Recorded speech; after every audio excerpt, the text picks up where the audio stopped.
तो next topic है हमारा वैक्यूल्स। हिंदी में इसको कहा जाता है राजधानी। अब देखिए, आपने सुना होगा कि जो मानव शरीर है वो लगभग लगभग 60% और 70% पानी से बना हुआ है। ठीक है, तो पानी आखिर कहाँ होता है? देखिए, हमारा शरीर है तो ऐसा हमारे अंदर कोई तालाब तो लगा नहीं कि उसके अंदर पानी रहेगा, है ना? कोई नदी उदी तो बह नहीं रहा है। लेकिन हमारी जो सेल्स है उसके अंदर एक पार्ट होता है जिसको वैक्यूल्स कहा जाता है। क्या कहा जाता है इसको? वैक्यूल्स कहा जाता है। इसी के अंदर हमारे जो बॉडी का जो पानी होता है स्टोर रहता है। ठीक है, स्मॉल जो होता है वो एनिमल्स, मतलब कि एनिमल सेल, जंतु सेल के अंदर, इंसानों के जो सेल्स है उनके सेल्स में ये छोटा होता है साइज में, और ये जो प्लांट सेल है वो उनके अंदर बड़ा होता है। क्यों? इसके पीछे का रीजन आप बता ही सकते हैं, क्योंकि भाई इंसान को पानी जो है इतना ज्यादा अमाउंट में नहीं चाहिए एज कंपेयर टू, मतलब कि किसके कंपेयर में? प्लांट सेल के कंपेयर में। ठीक है, तो इस वजह से जो राजधानी है, जो वैक्यूल्स है, वो हमारे बॉडी के जो सेल्स है उसके अंदर होता है जो पानी को स्टोर करता है। साथ साथ इसको लिखते भी रहिएगा, ठीक है, और समझते रहिएगा। ना समझ आए तो कमेंट में जरूर कीजिए कि आपको क्या समझ नहीं आ रहा है, और कोई भी मशवरा हो तो आप देते रहिएगा। ठीक है, दूसरा चीज है हमारा नेक्स्ट टॉपिक है सेंट्रोजोम। बहुत ध्यान सुनिएगा, ये टॉपिक है, बहुत कुछ नया सीखने वाले हैं इसके अंदर आप। सेंट्रोजोम, जिसको हिंदी में कहा जाता है तारक काई। क्या है? तारक काई। तो तारक मेहता जो होता है उसी तारक काई वैसा ही, तो वैसा नहीं है, मतलब उसके नाम पे। इसको रिसर्च किसने किया, इसको खोजा किसने? इसका नाम है बोबरी। ठीक है, बोबरी नाम है इसका, बहुत ध्यान से लिखिएगा। बोबरी, BOBRI, बोबरी। बोबरी ने इसको खोजा था। पूछा जा सकता है कि सेंट्रोजोम की जो खोज हुई थी किसने खोजी थी। ठीक है, अब इस पार्ट का काम क्या होता है? जो this part of cell regenerate the new cells. आपने सेल थ्योरी जो पढ़ी थी, ठीक है, सेल थ्योरी में क्या लिखा गया था कि जो नया सेल्स है वो पुराने सेल्स ही बनता है। ठीक है, तो सेंट्रोजोम जो हमारा होता है, जो सेल्स के अंदर होता है सेंट्रोजोम, उसका कार्य क्या होता है? सेंट्रोजोम का कार्य यही होता है कि formation of new cell from old cell. जो नया जो सेल्स होता है, सेल को डिवाइड करना, सेल डिवीजन, इसका जो कार्य है मुख्य तौर पर वो क्या है? सेल डिवाइड करना, सेल्स को, कोशिकाओं को विभाजित करना, सेंट्रोजोम यानी कि तारकाय का कार्य है। ठीक है, हमने देखा होगा, देखिए, अगर सेल्स अगर एक बार मर जाएगा, अगर वो डिवाइड नहीं होगा, सेल अगर नहीं बनेगा, दूसरा सेल नहीं मरेगा, तो इंसान का शरीर कैसे मरेगा, कैसे बच जाएगा? वो तो मर ही जाएगा। सेल्स खत्म होते ही तो इंसान क्या हो जाएगा? पूरा खत्म हो जाएगा। इसी तरीके से देखिए, जो सबसे ज्यादा जो सेल डिवाइड होता है हमारी बॉडी के अंदर वो होता है लीवर के अंदर। कहाँ होता है? यहाँ, यह लिखा हुआ है। लीवर के अंदर सबसे ज्यादा जो इसका क्या होता है? सेल डिवीजन होता है। सेल डिवीजन जो होता है, और जो सबसे कम, यानी कि यूं समझ लीजिए कि ब्रेन के अंदर, ब्रेन जो न्यूरॉन है, जो सबसे कार्य, सबसे, इसके अंदर सेल डिवीजन होता ही नहीं है। ठीक है, सेल डिवीजन, लेकिन फिर भी हमने देखा होगा, हाँ, इसके अंदर क्या है? ब्रेन जो है, इसके अंदर न्यूरॉन होता है, जो न्यूरॉन है हमारे ब्रेन के अंदर होता है, और इसके अंदर बिल्कुल भी क्या नहीं होता? सेल डिवीजन नहीं होता है। इसके अंदर और जो एक चीज पढ़ने वाली, कैंसर।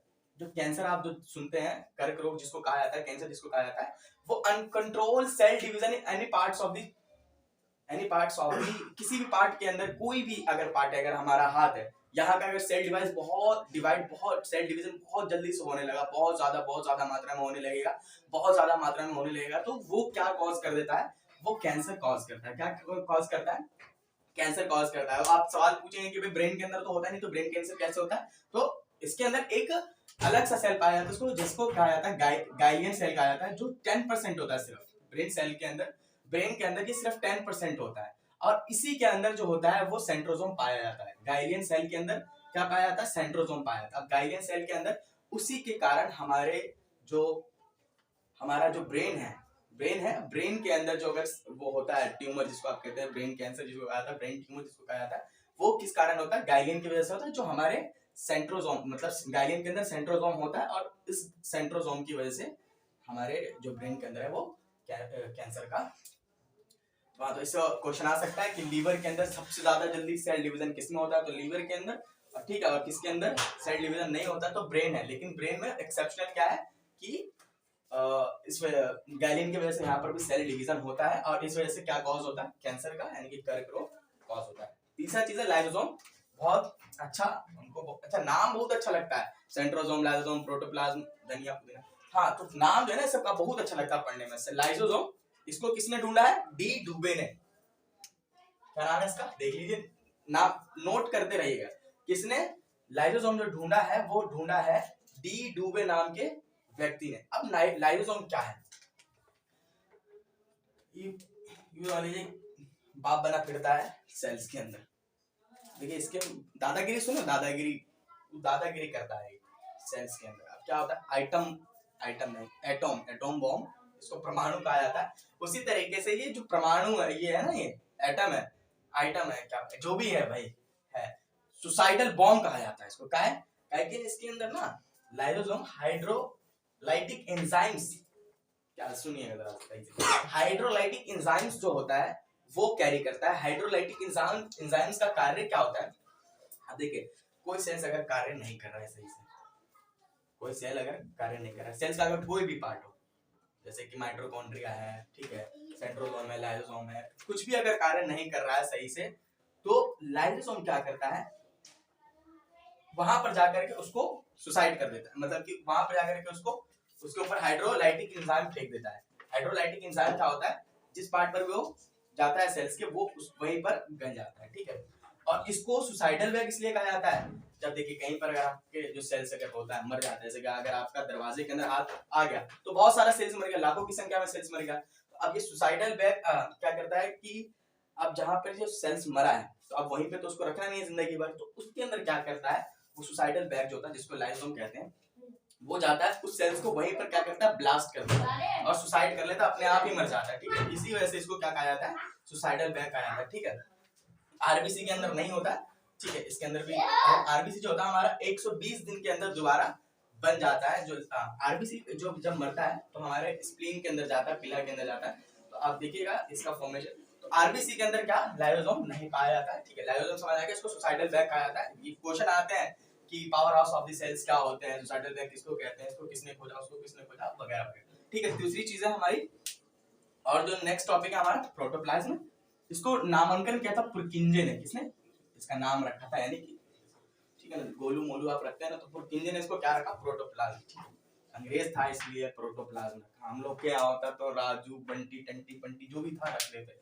तो कलरलेस होता है। अब ये होता क्या है ये समझिए, जैसे कि ये सेल है, अब सेल के अंदर सब कुछ अलग अलग जगह पे है ना, न्यूक्लियस यहाँ पे है, सेंटर में न्यूक्लियस है, ठीक है, इसके आसपास से माइटोकॉन्ड्रिया है, ठीक है, वैक्यूल्स है, साइटोप्लाज्म है, क्या बोलते हैं इसको, प्रोटोप्लाज्म है, सेंट्रोसोम है, लाइसोसोम है, सब यहीं पे है। लेकिन इसके बीच में जो जगह खाली है, ये जो वाटर भरा हुआ होता है, अब देखिए ये जो एरिया होता है ना, इसी को क्या कहा जाता है, इसको कहा जाता है प्रोटोप्लाज्म। अब ये होता क्यों, देखिए अगर ये नहीं होता, वो जो होता है ना किसी भी चीज के अंदर डब्बा अगर आप पैक करते हैं, उसके अंदर सामान को पैक करने के लिए आप अलग अलग मतलब सामान को रखने के लिए आप उसके अंदर इस्तेमाल करते हैं, कहीं पे कुछ डाल देते हैं, कहीं पे गत्ता डालते हैं, कहीं पे कुछ, कहीं पे कुछ। तो उसी तरीके से इसके अंदर जो सेल्स के अंदर ये जो पैकिंग करता है, तो यहाँ पर जगह आपस में एक दूसरे से न टकराए, तो यहाँ पर टाइट जो भरा हुआ होता है, ये क्या होता है, यही आपका प्रोटोप्लाज्म होता है, जो कलरलेस होता है, ठीक है। अगर ये प्रोटोप्लाज्म न्यूक्लियस के अंदर नहीं, बाहर है, समझ, प्रोटोप्लाज्म समझ आया, देखिए एक बार और समझा देते, जैसे कि आप एक कटोरा लीजिए, आप कटोरे के अंदर खीर वाला एग्जांपल लेते हैं, कटोरे के अंदर अब जो सब कुछ है अलग अलग जगह पर है, ठीक है, लेकिन उसके अंदर जो एक जो भारी मात्रा में क्या है, दूध रखी हुई है, तो दूध जो है सबको एक जगह, मतलब कि जो लिक्विड है उसके अंदर, वही हमारे सेल के अंदर क्या है, प्रोटोप्लाज्म है।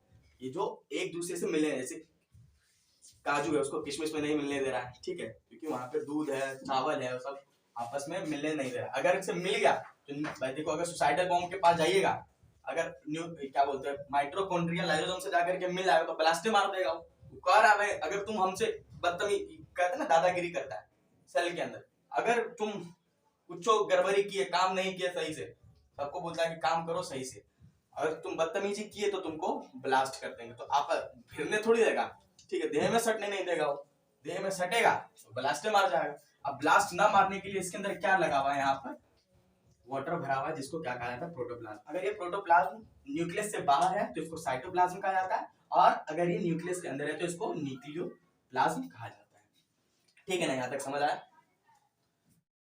तो अगला जो पार्ट है सेल का वो है एंडोप्लाज्मिक रेटिकुलम, जिसको ईआर कहा जाता है। इसके दो पार्ट होते हैं, एक होता है रफ ईआर और एक होता है स्मूथ ईआर। जो रफ ईआर होता है उसके अंदर एक छेद सा होता है, आप देखेंगे उसको, तो छेद छेद से मतलब कि एक पार्ट है ये रफ वाला हो जाएगा, और ये ऐसा होता नहीं। तो जो रफ ईआर है इसके अंदर होता है राइबोसोम्स। क्या होता है? राइबोसोम्स। और ये क्या प्रोड्यूस करता है राइबोसोम्स? वो प्रोड्यूस करता है प्रोटीन। इसको प्रोटीन फैक्ट्री भी कहा जाता है, ठीक है। स्मूथ जो होता है ये क्या प्रोड्यूस करता है? स्मूथ ईआर क्या प्रोड्यूस करता है? फैट्स प्रोड्यूस करता है। नेक्स्ट पार्ट जो हमारा जो सबसे बड़ा पार्ट है, जो सेल्स का जो सबसे बड़ा पार्ट होता है, सेंटर में पाया जाता है, जिसको न्यूक्लियस कहा जाता है, सबसे सेंटर में होता है। इसके अंदर आपके जीन वगैरह, डीएनए वीने सब, डीएनए के अंदर जीन होता है, मतलब बहुत सारी चीजें इसके अंदर होती है न्यूक्लियस के अंदर, जिसको सबसे पहले खोया था रॉबर्ट ब्राउन ने, ठीक है। और इसी को ब्रेन ऑफ दी सेल भी कहा जाता है। इसके अंदर जो बहुत सारी चीजें पाई जाती है उनमें से एक है डीएनए। अब डीएनए, ठीक है, और डीएनए और आरएनए पाया जाता है न्यूक्लियस के अंदर, ठीक है। न्यूक्लियस के अंदर क्या क्या पाया जाता है? डीएनए और आरएनए। डीएनए के अंदर आपका जीन वगैरह, जीन आप अपने बाप के, मतलब आपकी जो वंशज है, किस वंशज से आप वगैरह वगैरह, आप होता है ना कि खून मिलाया जाता है, आप किस खून के हैं, ये खून जो होता है ये आप इसी से मिलाते हैं, ठीक है। जो कि आप बाल से भी आप पता लगा सकते हैं डीएनए, ठीक है, थूक के माध्यम से आप, ठीक है ना। तो अगर आप थूक रहे होते हैं किसी के ऊपर तो आप यानी कि डीएनए भी थूक रहे हैं साथ साथ, ठीक है। उसके साथ साथ आता है लास्ट टॉपिक है हमारा प्लास्टिड्स, जिसको कहा जाता है, जो सिर्फ, इसको हिंदी में लवक कहा जाता है। प्लास्टिड जो होता है सिर्फ प्लांट सेल में पाया जाता है, और ये प्लांट सेल का सबसे बड़ा पार्ट होता है, ठीक है, प्लास्टिड जिसको कहा जाता है, ठीक है। तो ये मेरे हिसाब से एक और भी सेल होना चाहिए सब्सक्राइब और लाइक वाला, का है कि आप लोग कर नहीं रहे, तो सब्सक्राइब भी कीजिए और लाइक भी कीजिए, वीडियो पसंद आई। और ये लास्ट, ये तो हमने अब तक पढ़ लिया सेल्स क्या है, जो नॉर्मल सी चीज है जो आपको मालूम होना चाहिए था। 5-10 मिनट की वीडियो है, तीसरी वीडियो थी हमारी, जो आखिरी वीडियो है, ठीक है। 2 पार्ट इससे पहले हमने डाल दिए, अगर ये आप लास्ट वीडियो डायरेक्ट देख रहे तो पहले के 2 पार्ट जरूर देखें, उसके अंदर बहुत बेसिक चीजें मैंने बताई हैं और बहुत सही तरीके से आपको समझ में आएगा, ठीक है। धन्यवाद चैनल पे जुड़े रहने के लिए।